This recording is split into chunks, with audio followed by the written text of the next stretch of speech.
Good afternoon po. Kami po ang group ng Mamshi.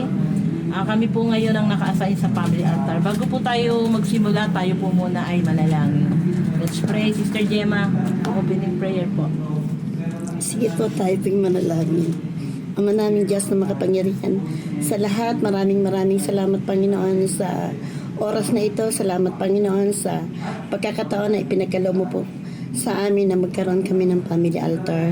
Nawa Panginoon ay gabayan mo ang aming puso't isipan, ang aming mga mensahe Panginoon na dadalhin sa iyo.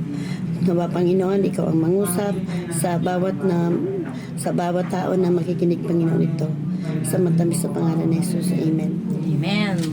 Tayo po muna ay magpuri sa ating Panginoon. Let's sing po. Ito po ang aming handog.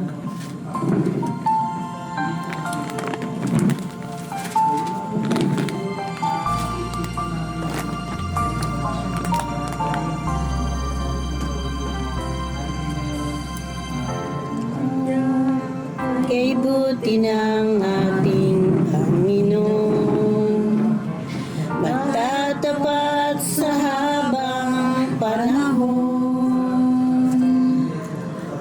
maging sa kabila ng ating pagkukulang, biyaya niya'y patuloy na lang.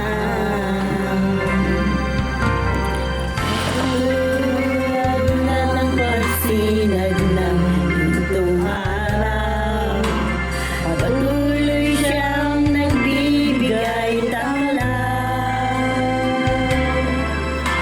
Kaya sa puso ko'y damdamin,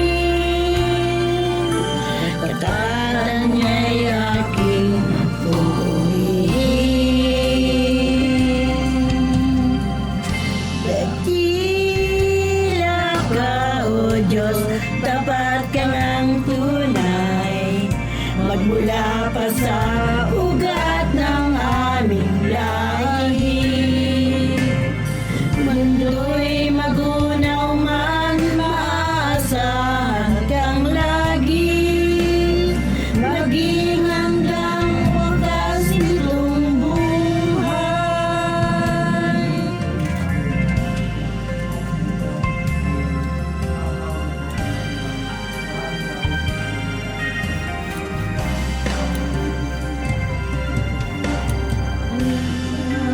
O Diyos, ika'y aking pupurihin, sa buong mundo'y aking aawitin. Dakila ang iyong katapatan, pag-ibig mo'y walang hanggan. Tila ka, O Diyos, tapat ka ng tunay, magmula pa sa ugat ng aming lahi. Mundo'y magunaw man, maasahan kang lagi, maging hanggang wakas nitong buhay. Mataas po. Dakila ka, O Diyos, sa habang panahon, katapatan mo'y matibay na sandigan. Sa bawat pigatit, tagumpay man ay naroon, daluyan ang pag-asa kung kailangan hinahon. Pag-ibig mo'y alay sa'min noon hanggang ngayon.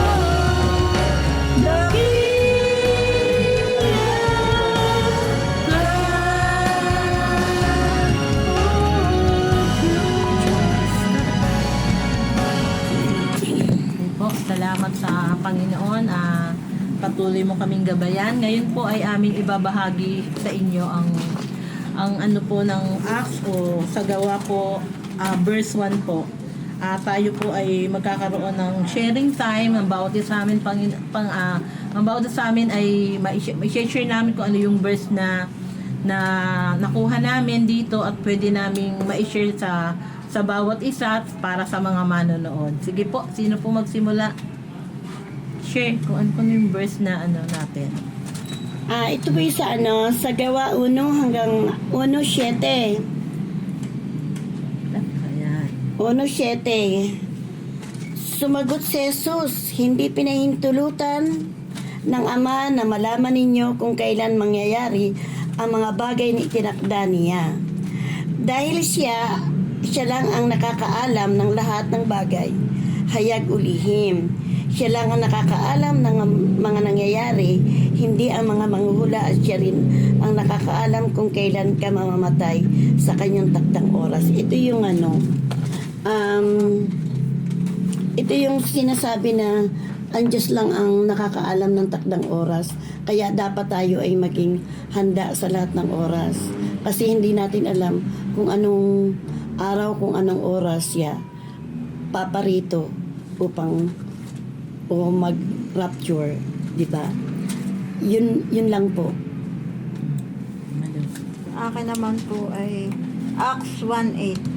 Dapat tatanggapin ninyo ang kapangyarihan pagdating sa inyo ng Espiritu Santo at kayo magiging saksi ko sa Jerusalem at sa buong Judea at Samaria at hanggang sa kahuli-hulihang hangganan ng lupa. Ang po dito, dahil po tinanggap natin ang banal na Espiritu, magkakaroon na po tayo ng kapangyarihang tumawag sa Kanya at mangaral ng Kanyang mga salita.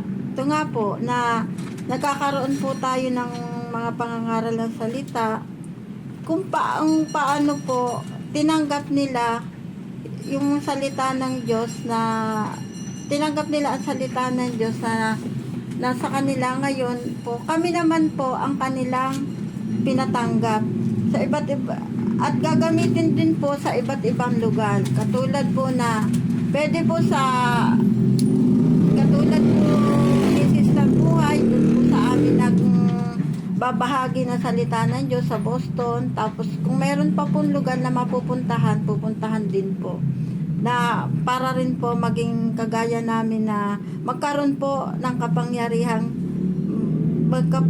magkaroon ng kapangyarihang tumawag po sa Kanya at mapapunta po ang banal na Santong Espiritu. At yun po sinasabi nga po na sa iba't ibang lugar, dahil nga po sabi na kayo magiging saksi ko. Yan nga po, magiging saksi po tayo dahil po tayo Kanyang anak, nasa atin na po ang banal na Santong Espiritu. Dahil tayo po ay binigyan na ng Diyos ng kapangyarihan na magkaroon, na tinanggap po natin ang banal na Santong Espiritu. Yung kapangyarihan pong iyon, kailangan mai-apply din po natin sa iba. Kasi po marami po nangangailangan sa iba't ibang dako na uhaw po sa salita ng Diyos. Yun lang po. Ako naman po sa Gawa 1 verse 8.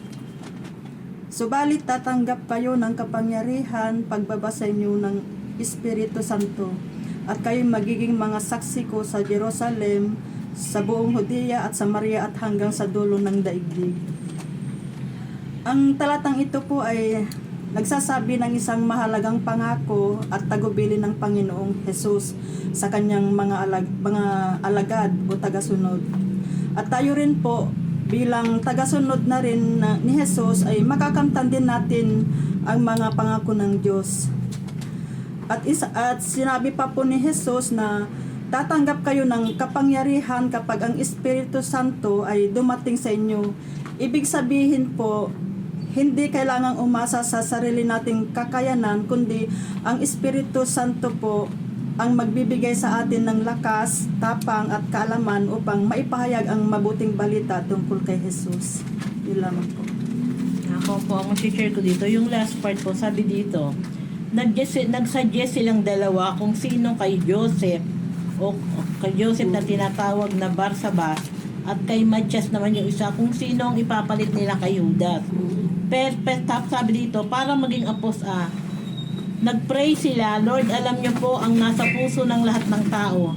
Ipakita niyo po sa amin kung sino sa dalawang ito ang pinili mo para maging apostol, maging nakapalit ni Judas na pumunta sa lugar na kung saan niya deserve mapunta. Nagpalabunutan sila at si Matias ang napili na isama sa grupo ng apostol. Pinapahayag dito na ang bawat disipulo ay hindi tayo ang pumipili, katulad sa mga leader. Hindi tayo ang pumipili para italaga sila sa ganyang posisyon. Pinagpe-pray muna yan. Dito sa ating iglesia, ang mga deacons po, bago po yan naging deacons, pinagpe-pray po yan. Meron din sila sinasabing ganitong palabunutan, merong mga ganyang, nung panahon din namin kay Pastor Boy, nung panahon namin kay Pastor Boy, ilalagay ang pangalan namin sa isang lalagyanan. Ipagpe-pray yun ni Pastor Boy kung sino talaga yung uupo na isa sa mga leaders, isa sa mga deacon. So ibig sabihin, hindi tao ang nagtatalaga kung sino ang mapipili. Katulad din sa mga presidenteng nahalal hanggang sa barangay, hindi tao lang ang pumili. Yan po ay pinagpe-pray. Siguro bawat isang kandidato humihiling sa Diyos na, Lord, sana ako ang maupo. So, hindi tayo lang ang pumili, hindi tao lang, mas unang pumili ang Diyos. So, kaya nga sabi, igalang natin yung mga nasa posisyon kasi ang Diyos ang nagtalaga sa mga tao ito, maging sa mga leaders natin.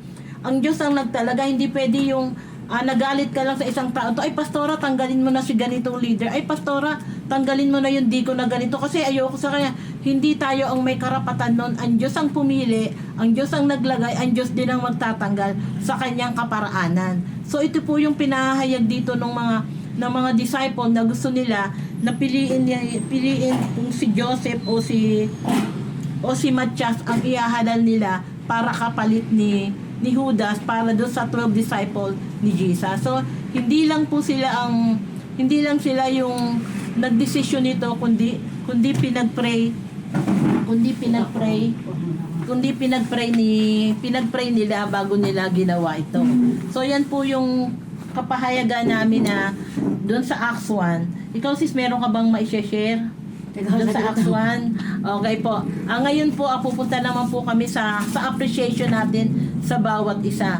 Pag-appreciate po natin, halimbawa sa grupo natin, ano ba yung nagawa ng grupo natin na ma-appreciate natin yung bawat isa para malaman natin sa grupo natin, meron pa tayong nagagawang maganda, nagawa sa buhay ko na maganda, na-party ka ba sa buhay ko na maganda? Sige po. Mag-appreciate po tayo habang tayo ay nagmimerienda. Ako po. Sige. Na-appreciate ko po ito po si Ate Gemma. Si Ate Gemma po malaking naging katulungan po sa akin kasi sa lahat po ng bagay ako sa kanya tumatakbo. Hindi po sa pinansya lang, maging pag may problema po ako, pumupunta ako sa kanya. Tapos pinapayuhan niya po ako, pinapalakas niya po ako. Na lumalakas naman po ako at ako'y nabubuhayan ng loob. Kaya yun po ang masasabi ko, malaking katulungan po sa Tigema sa buhay. Una po si Lord. Ako naman po, nagpapasalamat din po ako kay Sis Gemma, kay Sis Buhay. Kasi po, pag kami mga problema din ako, nababanggit ko sa kanila. Ganon din po si Sis Gemma, minsan siya rin po yung natatakbuhan ko minsan kapag medyo kinakapos. At si Sis Buhay naman po ay yun, pag kami mga problema din po ako, na papayuhan po niya ako para maging maliwanag po sa akin ang mga problema na nararanasan ko. Yun lamang po. Ang sa akin naman po, ako'y nagpupurit ng papasalamat sa buhay ninyong lahat kasi ang unang-una kong ipagpapasalamat sa Panginoon kasi yung ako pala'y buhay na patotoo. Kasi minsan, 'di ba, sa ating mga kapaligiran, akala natin tayo'y patay na patotoo. Pero ako'y nagpapasalamat dahil buhay pala Ako nagpapasalamat sa buhay ni Sister Glo kasi siya ay nagpapatuloy sa gawain ng Panginoon. At kami ay dumating na nga sa punto na kami gagraduate na hindi lang nila alam kung kagaano ang aking galak sa puso. Tapos kay Sister Malo, ako rin nagpapasalamat kasi dati-dati nagtitinda lang siya ng gulay. Nagpapasalamat din ako kasi pinaniniwalaan niya yung mga payo ko at andun din yung caring na ibinibigay ko sa kanila. Kay Sister Buhay, pinagpapasalamat ko rin kasi yung kanyang pagkakulit sa akin, kasi alam nila na ako'y napakatigas ang ulo, pero andun nga yung pagpipray at nandun nga po yung panalangin niya na alam mo naman po yung mga pagbabago. Pag yan ay inilapit natin sa ating Panginoon, talagang paghanda kang magbabago, talagang babaguhin ka. Yun lang po, ako nagpapasalamat sa aming grupo na talagang supportive. Yung kami ay parang isang walis na isang bigkis lang. Pero alam ko na ipinagpipray namin na kami dumami pa, hindi lang kami ito. Yun lang po. No, ako po ay sa araw na ito nagpapasalamat at ako'y tumating na maayos dito. Pangalawa, si Sister Buhay po ang umaalalay sa akin. Ang laki po ng pagbabago sa buhay ko. Amen. Dahil ako po, dati, wala ko iniisip, kumala, mag-inom, lakad dito, lakad doon. Ngayon po, hindi na po, nagbago na po ako. At pangalawa po, yung anak ko si Irene ang nakakatulong sa akin. Nay, sumaanib ka dito sa aming Panginoon. Hindi ka namin ilalagay sa masama. Habang tumatanda ka, para sa kabutihan natin itong lahat. Kaya ako, marami po salamat sa naandito.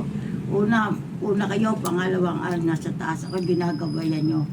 Wala naman po akong sakit, basta malusog din ako araw-araw. Amen. Amen. Salamat sa Panginoon. Ako naman po ay patuloy na nagpapasalamat dito sa aking mga kapatid na ito na kahit na medyo minsan di na nag-aano ng karamdaman, hindi ako nakasipot, pero patuloy pa rin sila at dalangin ko na kay Sister Gemma, patuloy lang na pagsunod, hindi lang sa akin kundi sa Panginoon. Nagpapasalamat ako na dahil sa tagal din ng pangungulit, hindi nagsawa. Ito, kasama-sama kami. Salamat kay Malu, kay Glo na talagang dinala rin niya ni Sister Gemma, at ito kay Sister Flora na ngayon ay nakakasama namin. Sabi nga, hindi hadlang yung edad namin, hindi hadlang kung may karamdaman kami para patuloy kaming sumamba, patuloy kaming matuto pa kung ano pa ang kailangan naming matuto, makilala namin ang buong Panginoon. At nagpapasalamat kami dahil dyan po patuloy ka na namin kayong ini-invite sa family altar. Yung mga bawat family, magawa po kayo ng ganito, bawat family, bawat cell group, para po maka-encourage tayo na iba pang kaluluwa, iba pang mga dinidisciple natin na ito pala yung mga grupo na kahit na hindi kabataan, kahit na may ganitong edad na, ay pwede pa pala, pwede po talaga dahil walang mabata, walang matanda sa paglilingkod sa Panginoon. Yun lang po, marami pong salamat. Okay? Meron pa po tayong gustong idagdag. Tapos na po tayo, nakapag-share po na kami. So marami pong salamat. Si Sister Del. Sister Del. O nga, si Sister Del, Ay, wala Sister po. Del, wala ka. Wala, nasa po siya, nasa probinsya at nagpapasarap. Ay, nagbabakasyon. Kasama ang kanyang pamilya. Sige po, maraming pong salamat sa inyo. Goodbye po. Bye-bye. Bye-bye. Bye.